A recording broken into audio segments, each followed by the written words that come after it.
Bonsoir mes chers étudiants, mes chers abonnés. Bienvenue dans cette nouvelle capsule. Ravi d'être avec vous dans cette nouvelle capsule. Nous avons tous des jours où nous se sentons complètement exténués, complètement fatigués, un peu déprimés. Eh bien, si tu te sens triste, si tu te sens fatigué, si tu perds tes cheveux, ou bien si tu as des douleurs musculaires chroniques, ou bien si tu attrapes toujours de rhume, de la grippe, cela signifie quoi? Cela signifie, mes chers étudiants, mes chers abonnés, que ton corps est en manque sévère de la vitamine D. Oui, tu pourras bien avoir une déficience en vitamine D. Ça veut dire quoi une déficience en vitamine D? Ça veut dire un manque en vitamine D, une carence en vitamine D. Cette vitamine qui est vraiment unique, qui joue un rôle très important, qui fonctionne comme les hormones dans notre corps, que je vais la nommer la vitamine du soleil. Oui, mes chers étudiants, mes chers abonnés, c'est la vitamine du soleil. Pourquoi? Parce que notre corps, il peut la produire quand on passe du temps au soleil, quand on s'expose au soleil, quand on prend des bains de soleil. Notre corps, il prépare la vitamine D. Allez-y, tous ensemble, on va découvrir les bienfaits de la vitamine D. La première question qu'on se pose, qu'est-ce que c'est la vitamine D? Comme on peut la nommer, calciférol. Retenez ce terme-là, mes chers étudiants. La vitamine D ou bien calciférol. Il compte parmi les vitamines liposolubles. Si vous vous rappelez la dernière capsule dont je vous ai parlé de la vitamine C, j'ai dit la vitamine C, c'est une vitamine hydrosoluble, c'est-à-dire elle est soluble dans l'eau. C'est-à-dire, on prend un comprimé de la vitamine C, on le met dans l'eau, on le boit. La même chose, non, c'est là tout à fait différent, je veux dire. La vitamine D, elle est liposoluble. Ça veut dire, elle est soluble dans les graisses, dans les lipides, dans les acides gras. Il y a deux origines. Comment peut-on procurer la vitamine D? De l'alimentation et aussi s'exposer au soleil. Prends un bain de soleil, une production par la peau exposée aux rayons solaires. C'est-à-dire que notre peau, lorsqu'il sera exposé aux rayons ultraviolets, il produit de la vitamine D. La chose elle est bien claire, je l'espère. Les personnes qui vivent dans les régions peu ensoleillées, c'est pas comme nous dans notre région Marrakech où il y a beaucoup de soleil, donc on ne manque pas de la vitamine D. Pourtant, je vous assure, moi j'en ai une carence en vitamine D.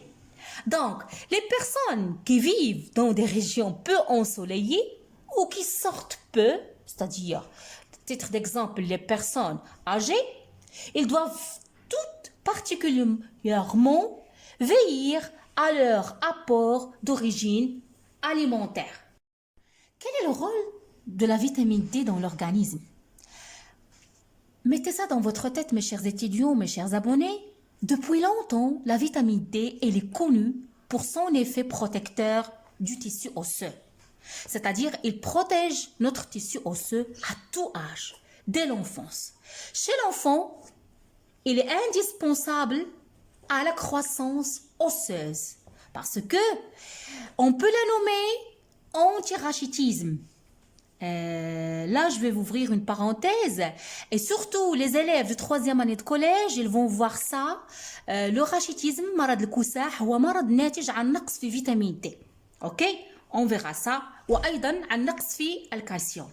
Donc, c'est ça le rachitisme. Donc, chez le senior, c'est-à-dire les gens âgés, ils contribuent à la prévention de l'ostéoporose. Et vous le savez déjà, j'ai déjà expliqué pour vous qu'est-ce que c'est l'ostéoporose. Aussi, la vitamine D, mes chers étudiants, elle agit notamment en augmentant l'assimilation intestinale, c'est-à-dire l'absorption du calcium au niveau de notre intestin.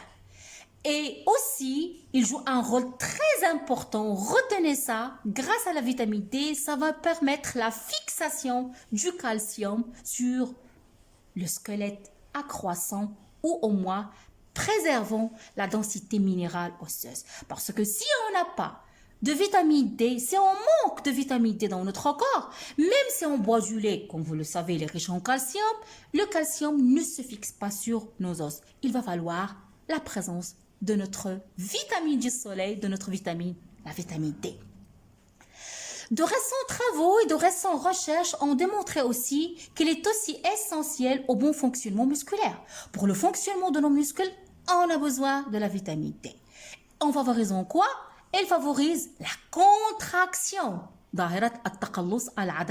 ainsi que le renouvellement des fibres musculaires, l'aliaf al-adaliya. La vitamine D, mes chers étudiants, il apparaît protectrice des neurones. C'est-à-dire, il protège nos neurones. Vous savez, ça veut dire quoi les neurones? C'est-à-dire les cellules nerveuses. Al-khalaya al-asabiya. Il participe aussi à la prévention de déclin des facultés intellectuelles avec l'avancée en âge. Quelles sont les références nutritionnelles? Quels sont les apports nutritionnels conseillés? Comme je vous les ai déjà montrés pour la vitamine C. Pour la vitamine D, un nourrisson, il a besoin de 20 à 25 microgrammes par jour. Aussi, l'enfant de 1 à 3 ans, il a besoin de 10 microgrammes, ça veut dire équivalent à 400 unités internationales. Enfant de plus de 3 ans, adolescent et adulte, il a besoin de 15 microgrammes, équivalent à 200 unités internationales. Femme enceinte ou bien femme allaitante, elle a besoin de 10 microgrammes à 400 unités internationales. Pour les personnes âgées, comme vous voyez, ça augmente au fur et à mesure qu'on grandit, on a besoin de la vitamine D, de 10 à 15 microgrammes. D'où peut-on procurer la vitamine D? Quelles sont les sources alimentaires de la vitamine D? Mes chers étudiants, mes chers abonnés, où peut-on trouver la vitamine D? Quelles sont les sources alimentaires de la vitamine D, autre le foie de morue? Les aliments les plus riches en vitamine D sont les poissons, l'asmak, titre d'exemple les maquereaux, les sardines, le saumon, aussi les abats, le foie il est riche en vitamine D, les œufs, principalement le jaune des œufs, les fromages et le beurre. Il existe aussi quelques aliments qui sont riches en vitamine D, certains laits, certains laitages, certains céréales de petit déjeuner et certaines huiles.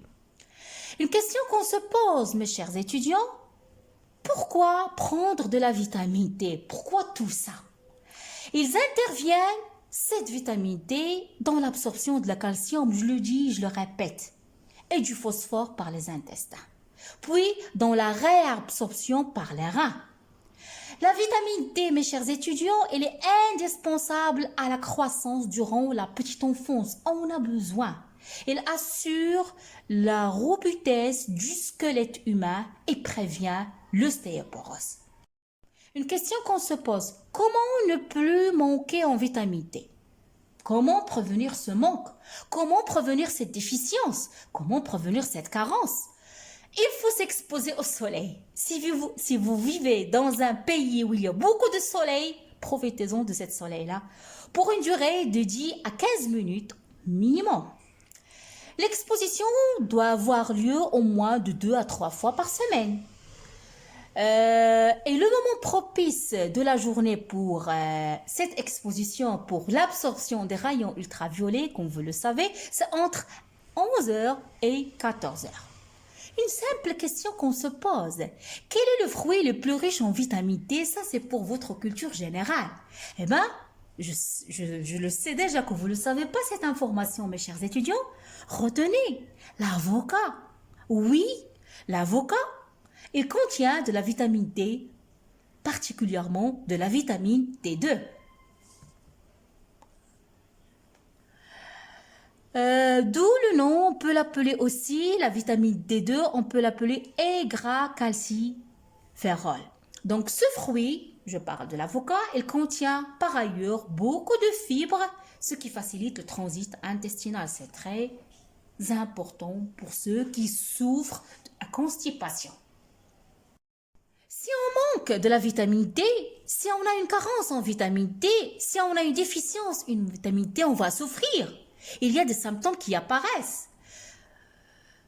À titre d'exemple, mes chers étudiants, mes chers abonnés, des douleurs musculaires.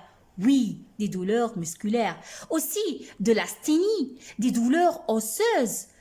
Chez les personnes, n'importe quel âge, elles vont ressentir ces douleurs-là.